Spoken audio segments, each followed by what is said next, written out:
amigas y amigos, se me había quedado algo muy importante en el tintero, que fue que durante el tiempo que fui secretario nacional del Partido Nacional, tuve una reunión muy significativa con Pinochet.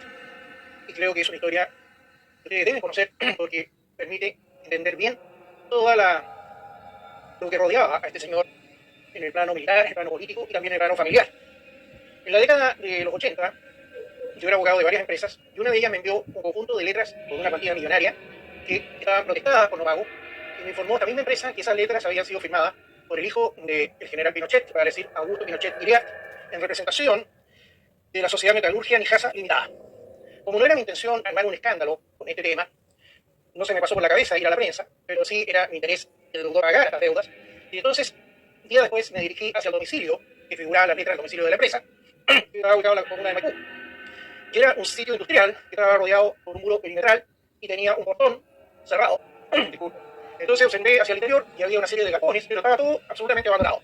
Entonces escribí una nota manual en que puse mis datos y le dije al señor Augusto Pinochet Uriart que había estado ahí y que era por el motivo de las letras que él había firmado a favor de la empresa XX, y entonces que lo dejaba citado en mi oficina o que me llamara por teléfono.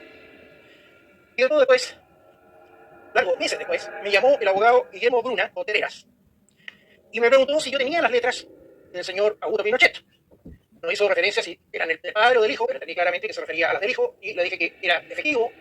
Entonces me pidió que fuera a su oficina unos días después y él, delante mío, me pidió una liquidación de la deuda y me pagó el total de lo adeudado por su cliente, incluido mi honorario, mediante un cheque personal de él que firmó delante mío, y yo le hice entonces devolución de las letras con las actas de protesto. Ese tema para mí quedó cerrado, pero sin embargo, ahora que han pasado los años, he descubierto toda la red que estaba alrededor de este tema.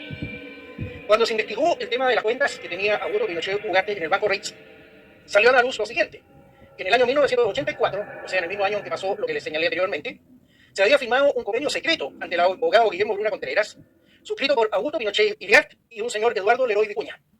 Y en este documento, este señor Leroy reconoció que él había actuado no a título personal, sino que en representación del señor Augusto Pinochet Uriart para tomar el control de la Sociedad Metalúrgica Nijasa Limitada, que era la deudora de las letras. Es decir, que este señor Leroy era un testaferro de Augusto Hijo. Y esta empresa, producto de las investigaciones del Banco Reitz, apareció que después la rebautizaron con el nombre de Proyectos Metalúrgicos Integrados de Producción TSP Limitada. Y con esta empresa, el señor Augusto Pinochet Uriart consiguió contratos multimillonarios con SEMA Chile, que era dirigida por su madre, Lucía Iriart, que le encargó adornos de metal para todas las sedes de SEMA Chile, y a su vez el ejército le traspasó el acondicionamiento de las camionetas y jeeps del ejército para adaptarlos a la represión de las manifestaciones, porque en ese momento estábamos en pleno auge con las protestas en contra del gobierno militar. En 1987, Augusto Hijo decidió dar un salto y comprar la empresa Valmoval. Esta empresa abastecía desde la cuasi guerra de Chile con Argentina al ejército de fusiles tipo SIG, que es un fusil suizo. Y esta empresa había sido declarada en quiebra en ese tiempo, producto de que el propio ejército la había hecho quebrar, porque luego que le había emitido órdenes de compra a Valmoval por 10.000 fusiles, entregándole un adelanto del 30% del precio, en forma abrupta y unilateralmente redujo la orden de compra a 3.300 fusiles, lo que provocó la quiebra de la empresa. Entonces, en el mismo año 1987, el día 7 de septiembre, se firmó otro convenio secreto, pero esta vez entre el Fisco de Chile y el señor Eduardo Leroy, que era el testaferro de Augusto Pinochet Iriart. Y este convenio secreto está ligado al decreto número 903, que fue suscrito en la misma fecha. Mediante este decreto, el ejército, representado por Augusto Pinochet Ugarte, autorizó al director de logística a firmar un acuerdo reservado con la empresa PSP, y al día siguiente se concretó la venta de la empresa Valmoval, que había sido adquirida por Augusto Pinochet Iriart, al ejército. El precio que pagó el ejército al señor Pinochet Uriart fue $3 millones por el valor de esta empresa, que no tenía valor alguno porque estaba en quiebra. Y fueron pagados estos $3 millones a Pinochet Iriart mediante 3 cheques firmados por Augusto Pinochet Ugarte en contra de la cuenta corriente que tenía el ejército en el Banco del Estado. Esos fueron los famosos Pinocheques. Forrados en dólares, Pinochet Iriart y su mujer, María Victoria Molina, junto con sus 5 hijos, volvieron a residir a Estados Unidos, radicándose en Sacramento, California, donde este señor pensaba instalar gimnasios, porque había obtenido el mejor negocio de su vida. Y estando allá, abrió diversas cuentas a nombre de su mujer y de sus hijos para hacer desaparecer su nombre en esos dineros. Una de esas cuentas tenía $1,5 millones, y en el año 1990 ella también regresó a Chile. El caso de los Pinocheques se filtró en ese momento a la prensa, y la fotocopia de los 3 cheques firmados por Augusto Pinochet Ugarte en favor de su hijo Augusto Pinochet Iriart fueron publicadas en todos los medios de comunicación. Entonces, en diciembre de 1990, Augusto Pinochet Padre ordenó el acuartelamiento de las tropas, que se conoció con el nombre de Ejercicio de Seguridad, Alistamiento y Enlace, a fin de presionar al gobierno de Elwin para que no iniciara acciones legales. Quiero hacer inmediatamente la narración de lo que pasó más adelante y después vuelvo a la historia original. En el año 1993, cuando se reabrió el caso de los Pinocheques, Pinochet ordenó el llamado boinazo y después, durante el gobierno Ferro Tagle, este le dio la orden al Consejo de Defensa del Estado que cerrara definitivamente el caso aduciendo razones de Estado. Entonces no hubo finalmente nadie que fuera investigado ni sancionado por estos hechos. Vuelvo para atrás, entonces. El año 91, Pinochet padre, cuando ya se había destapado el caso de los Pinocheques, le dio la orden al coronel Maximiliano Ferrer Lima, que era el jefe del Servicio Secreto de Espionaje del Ejército, que sacara del país a Augusto Hijo. El destino, España. Y en Argentina le consiguieron una identidad falsa, con la cual vivió en Madrid en un céntrico departamento pagado con plata del Ejército.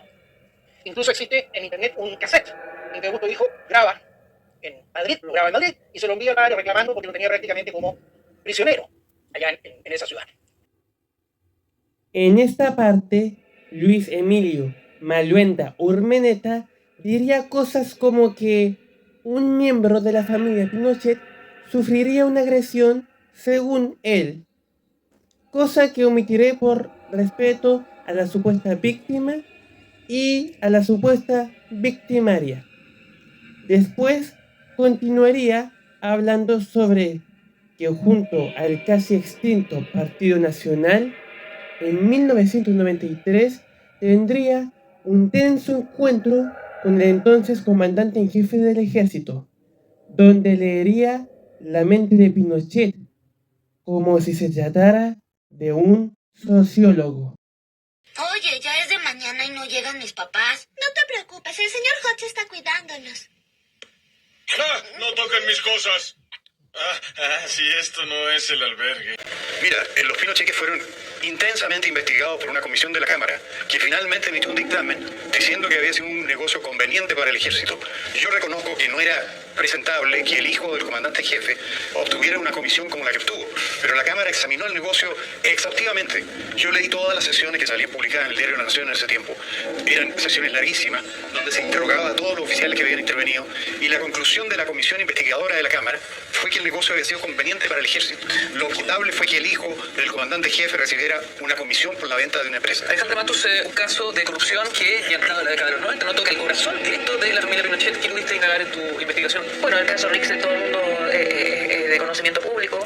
Eso es un caso de corrupción. Es un caso de corrupción porque es de enriquecimiento ilícito. No corresponde el ingreso de los sueldos de Pinochet con su patrimonio. No, yo te voy a decir una cosa. El Servicio de Impuestos Internos revisó los 17 años de gobierno de Pinochet, sí que tuviera derecho a defensa frente al director de Impuestos Internos, que era un socialista, y determinó que lo único que no era explicable en 17 años eran $500.000.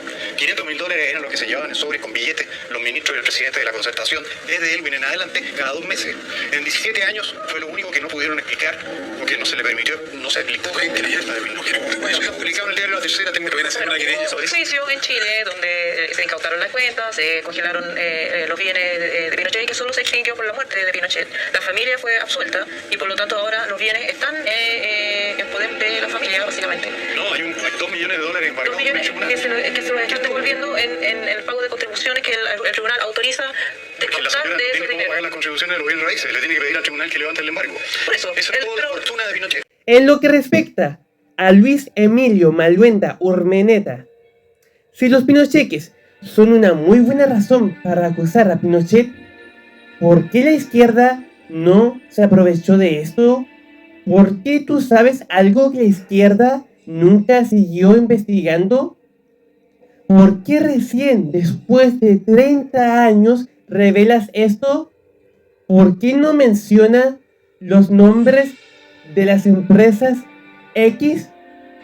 ¿Dónde está el mensaje del cassette de Madrid? ¿Por qué el 70% de esto lo sacaste textualmente de Wikipedia? ¿Por qué el caso Rix lo han reabierto varias veces y el caso Pinocheques no lo reabren desde el gobierno de Eduardo Frei?